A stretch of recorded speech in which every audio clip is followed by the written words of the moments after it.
Selamat sejahtera. Saya membentangkan perayaan tradisional di Sabah dan Sarawak untuk ahli kumpulan Freda Anak Singalan 2021801216 dan Belinda Debbie Majakil 2021991039. Malaysia adalah sebuah negara yang bermasyarakat majmuk. Kepelbagaian kaum menjadikan Malaysia sebuah negara yang unik dengan latar budaya yang berbeza-beza. Bagi menyemarakan lagi semangat perpaduan di kalangan masyarakat yang berbilang kaum ini, memahami dan mengenal perayaan tradisional setiap kaum yang ada di negara Malaysia menjadi kewajiban dan sangat penting untuk setiap individu yang ada di dalam negara ini. Perayaan bermaksud hari kebesaran. Perayaan tradisional pula merujuk kepada hari kebesaran untuk kepercayaan sesuatu masyarakat atau kaum. Arti kata lain, perayaan tradisional merupakan perayaan khas yang diraihkan oleh kaum-kaum yang tertentu. Setiap perayaan tradisional memiliki asal-usul dan adat kepercayaan masing-masing. Dengan mengenali dan memahami perayaan tradisional kaum lain, sekaligus dapat mengetahui adat resam dan budaya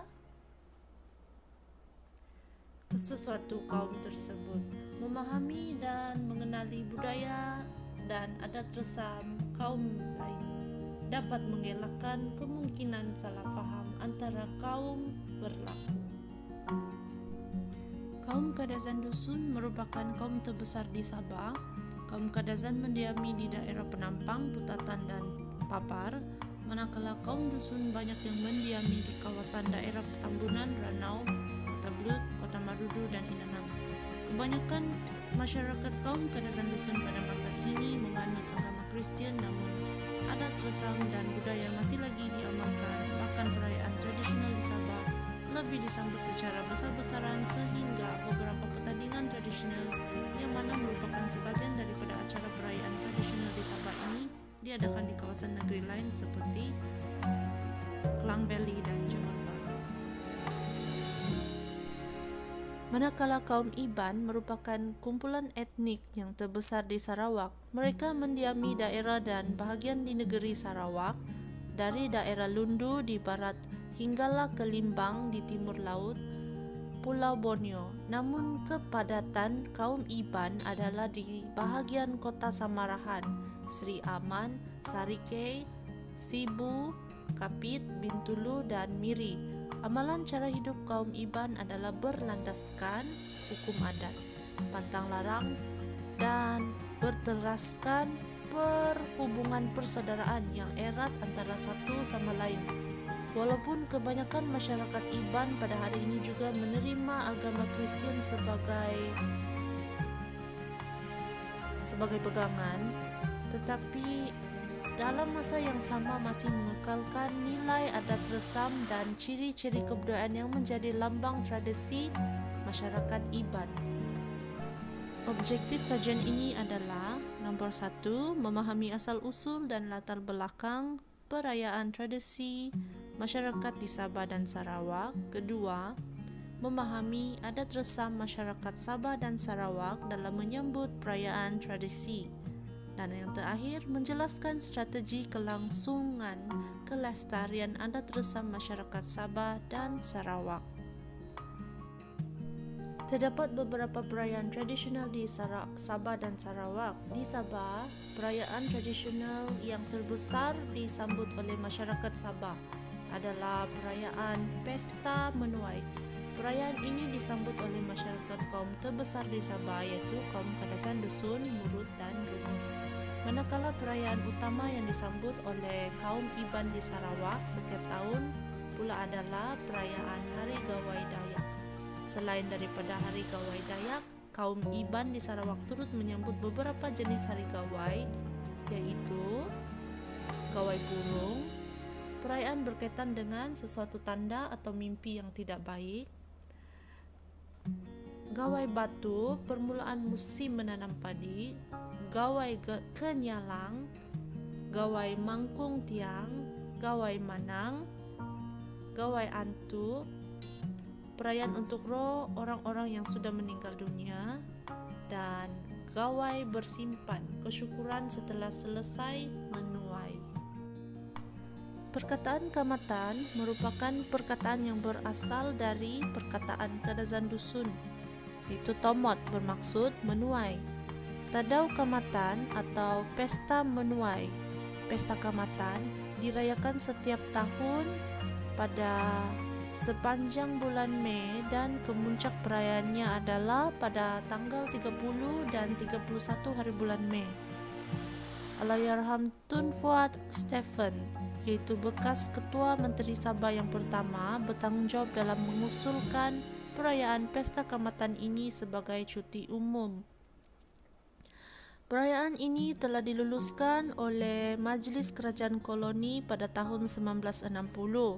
Pada setiap bulan perayaan itu, bangunan Hongkot Khoisan KDCA, Kadazan Dusun Cultural Association, yang terletak di daerah Penampang sebagai rumah terbuka akan dipenuhi oleh masyarakat kaum-kaum Kadazan Dusun Murut dan Rungus dari semua daerah di Sabah berkumpul untuk menyambut perayaan Pesta Kamatan ini. Setiap tahun, pelancaran pembukaan perayaan Pesta Kamatan ini adalah pada 1 Mei. Tempat daerah pelancaran upacara pembukaan Pesta Kamatan ini berubah-ubah. Menurut kepercayaan kaum Kadazan Dusun, legenda mengatakan Kinorohingan, yaitu Tuhan, dan isterinya Suminondu mempunyai seorang anak perempuan yang sangat jelita dan baik budi pekertinya, bernama Huminodun. Ketika musim kemarau yang sangat teruk berlaku, masyarakat menghadapi kekurangan makanan. Demi menyelamatkan masyarakat kaum Kadazan Dusun daripada mati kebuluran ketika itu, Kinorohingan terpaksa mengorbankan satu-satunya anaknya, yaitu Huminodun. Tubuh Huminodun mengeluarkan jenis-jenis benih untuk tanaman. Benih yang paling banyak dihasilkan daripada tubuh itu adalah benih padi, dan dari sinilah wujudnya kepercayaan Bambarayan, yaitu semangat padi yang merupakan roh Huminodun. Sejak dari itu, bagi menghormati semangat padi, masyarakat kaum Kadazan Dusun mengadakan perayaan Pesta Kamatan yang masih diteruskan sehingga masa kini. Tujuan perayaan ini diadakan adalah untuk menghormati Bambarayon, yaitu semangat padi, melalui upacara ritual, dan sebagai tanda kesyukuran atas hasil tuaian padi yang diperolehi, dan juga sebagai peringatan kepada pengorbanan Kinorohingan yang sanggup mengorbankan anak kesayangannya demi menyelamatkan masyarakat kaum Kadazan Dusun daripada mati kebuluran. Perayaan ini diadakan dengan harapan untuk rezeki atau hasil tuaian padi menjadi bertambah baik dan lumayan. Upacara dalam Pesta Kamatan. Upacara Kumongkos. Sebelum penuaian padi dilakukan, bobohizan atau bobolian, yaitu pengantara juga dikenali sebagai syaman, bagi masyarakat kaum Kadazan Dusun akan memilih dan mengikat 7 ikat padi yang terbaik dari sawah padi. 7 ikat padi yang terpilih itu hanya boleh dituai selepas beberapa plot sawah padi yang ditentukan dituai. Sesudah padi itu selesai dituai, 7 ikat padi yang terpilih itu akan ditaburkan di seluruh kawasan sawah padi yang telah dituai. Ini bertujuan sebagai pemberitahuan kepada semangat roro yang ada di kawasan tersebut untuk tidak mengganggu ketika kerja-kerja penuaian padi dilakukan, dan akan diberikan sesuatu selepas penuaian tamat. Upacara Kumotop.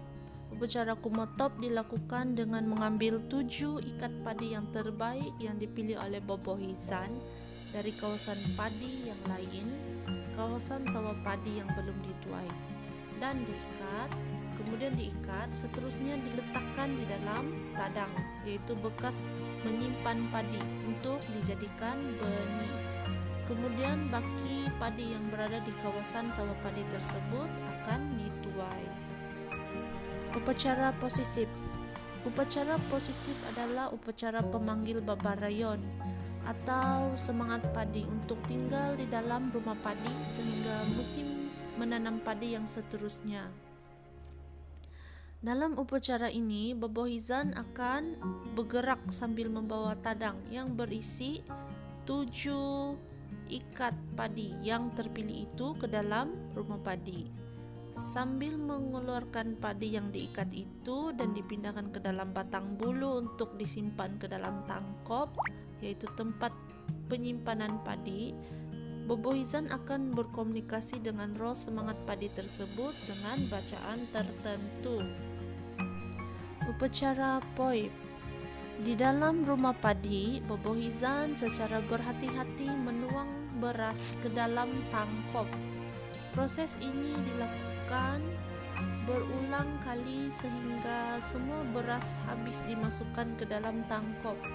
Setelah selesai, Bobohizan akan berkomunikasi semula dengan semangat padi untuk menjaga rumah padi berkenaan. Upacara Magavau.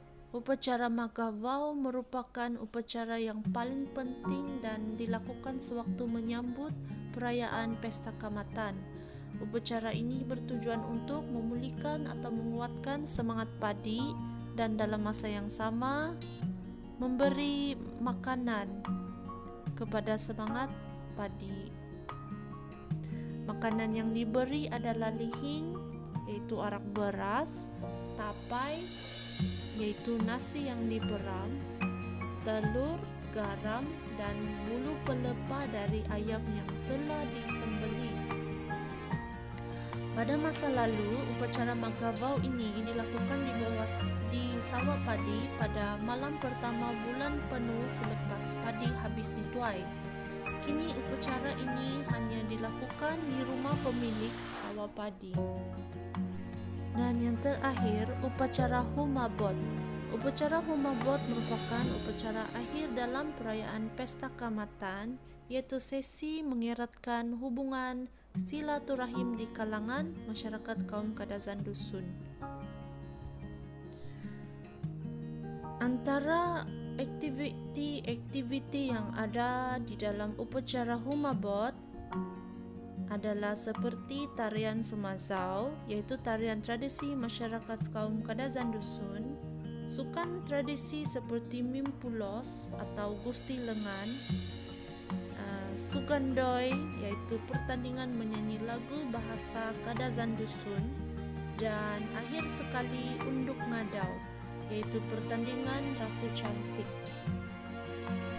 Pertandingan Unduk Ngadau merupakan pertandingan Ratu Cantik masyarakat Sabah, dan pertandingan ini juga merupakan pemuncak bagi sambutan perayaan pesta kamatan. Pertandingan Unduk Ngadau ini diadakan bermula daripada peringkat kampung ke peringkat daerah dan akhir sekali ke peringkat negeri. Permakotahan Ratu Unduk Ngadau ini dilakukan pada hari penutupan pesta kamatan, yaitu pada 31 Mei setiap tahun di bangunan Hongkot Khoisan KDCA Pinampang. Tujuan pertandingan diadakan adalah untuk memperingati pengorbanan Huminodun. Nama-nama gelaran Unduk Ngadau mengikut tahun: Miss Kadazan dari tahun 1960 sehingga 1970, Miss Harvest Festival dari tahun 1971 sehingga 1980, Ratu Pesta Menuai dari tahun 1981 sehingga 1986, dan akhir sekali Unduk Ngadau Kamatan 1987 sehingga kini. Gadis yang mengikuti pertandingan ini akan dinilai dan dipilih berdasarkan nilai dan ciri-ciri yang ada pada Huminodun, di mana Huminodun dipercayai merupakan seorang gadis yang sangat cantik, lemah lembut, dan baik budi pekertinya. Pada masa kini, setiap gadis yang mengikuti pertandingan ini haruslah berumur di antara 18 sehingga 25 tahun dan wajib memperagakan pakaian tradisi dari daerah masing-masing. Setiap daerah memiliki pakaian tradisi yang berbeza. Ketulinan pakaian dan aksesori juga akan dinilai dalam pertandingan ini. Adalah penting untuk setiap peserta melengkapkan diri dengan pengetahuan yang berkaitan dengan tradisi kaum Kadazan Dusun kerana akan ada sesi penilaian soal jawab untuk 7 peserta akhir dan setiap peserta juga perlu bertutur dalam bahasa kaum masing-masing. Pemenang pertandingan unduk ngadau ini akan menjalankan tanggungjawab sebagai unduk ngadau dalam mempromosikan unduk ngadau di samping untuk menjadi teladan yang baik kepada gadis-gadis lain. Pada masa kini, penggunaan teknologi dan media massa adalah sangat penting dan sangat membantu dalam mempromosikan pertandingan unduk ngadau ini. Hasilnya, pertandingan ini semakin diminati oleh generasi muda masyarakat kaum-kaum di Sabah. Perayaan Hari Gawai disambut oleh suku kaum Dayak di Sarawak untuk meraihkan tamatnya musim menuai padi iaitu pada akhir bulan Mei ataupun awal bulan Jun.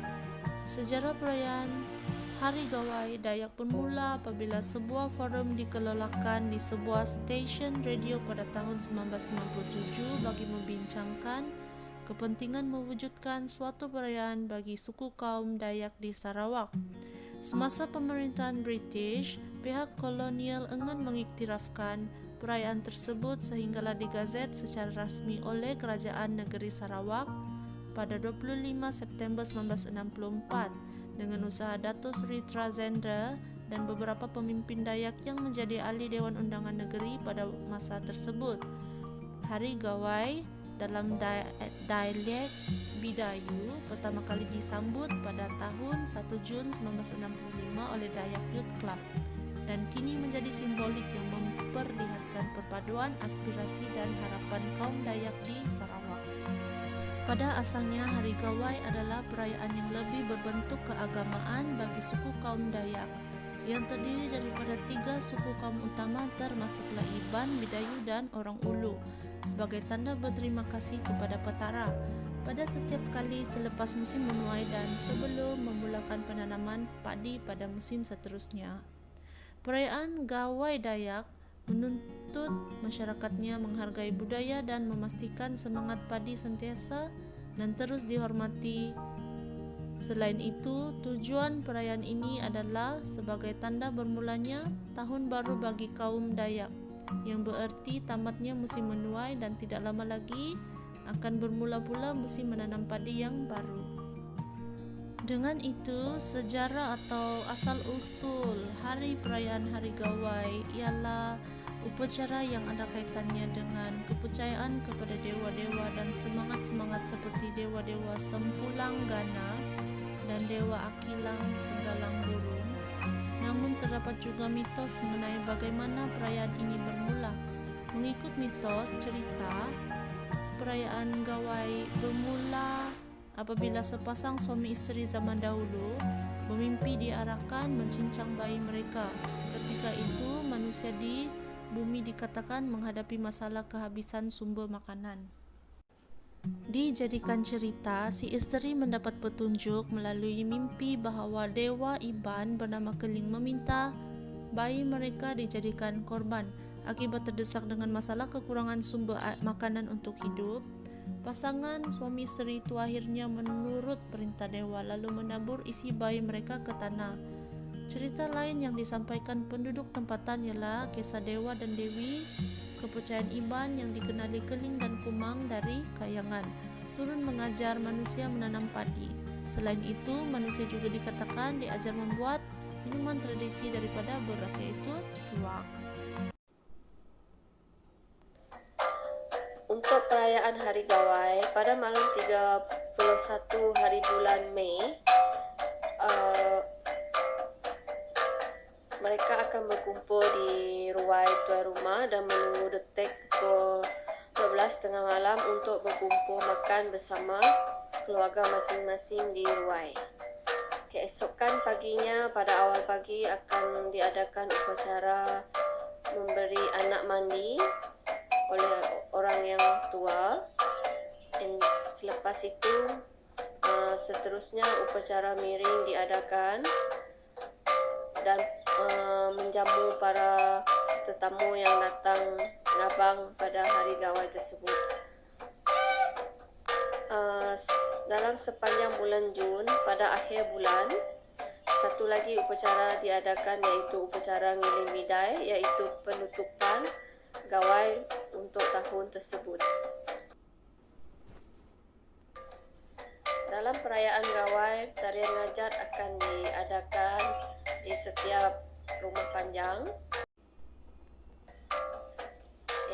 Makanan semasa perayaan hari gawai, salah satunya adalah tuak, pansoh ayam, pekasam pensapi, dan kuih yang dihidangkan adalah kuih penyaram, kuih cap, dan kuih jala. Masih banyak kaum Kadazan dusun yang mengamalkan adat dan budaya. Tidak ketinggalan juga dengan generasi muda. Acara-acara menarik dalam sambutan perayaan Pesta Kaamatan mendorong banyak kelas mempelajari bahasa Kadazan dusun diadakan atas sambutan yang tinggi dari generasi muda. Acara seperti pertandingan Sugandai juga memupuk setiap masyarakat dalam kaum Kadazan dusun untuk bersaing secara sehat dalam melatih vokal dan teknik bernyanyi untuk memantapkan kualiti pertandingan Sugandai itu. Hal ini sekaligus dapat menarik lebih banyak masyarakat di negara Malaysia untuk mengenali dan memahami perayaan tradisional kaum Kadazan dusun ini. Tidak jauh dari Sarawak, masyarakat kaum Iban juga amat mementingkan adat dan budaya. Hal ini demikian jelas dilihat dari setiap upacara yang berkaitan dengan adat dan budaya disambut dengan meriah, tidak mengira kawasan luar bandar maupun bandar, malah dari segi umur juga tidak mengira tua atau muda. Hasil dari pepegangan tersebut, adat dan budaya kaum Iban masih dapat bertahan sehingga sekarang. Amat perlu bagi generasi sekarang meneruskan adat dan budaya nenek moyang kita agar generasi yang akan datang masih dapat melihat dan merasakan sendiri keunikan adat dan budaya setiap kaum. Sekiranya adat dan budaya ini tidak diteruskan, kemungkinan besar generasi yang akan datang hanya mengenali adat dan budaya melalui museum dan bahan bacaan sahaja. Oleh itu, semua pihak harus bergandengan dalam mendekatkan masyarakat dalam adat dan budaya masing-masing. Perayaan Pesta Kaamatan dan perayaan Hari Gawai Dayak semakin dikenali oleh kaum-kaum lain disebabkan oleh semangat dan keinginan setiap individu kaum Kadazan dusun dan Iban dalam meraihkan dan menyebarkan pengetahuan mengenai perayaan-perayaan tradisional itu. Ditambah lagi dengan wujudnya media massa dan teknologi masa kini adalah mudah untuk setiap masyarakat mengenali dan mempelajari budaya dan adat resam setiap kaum yang ada dalam masyarakat Malaysia ini. Untuk mengekalkan keharmonian dan keamanan serta perpaduan negara adalah amat penting untuk setiap masyarakat untuk memahami dan menghormati budaya dan adat resam setiap kaum yang ada di negara ini.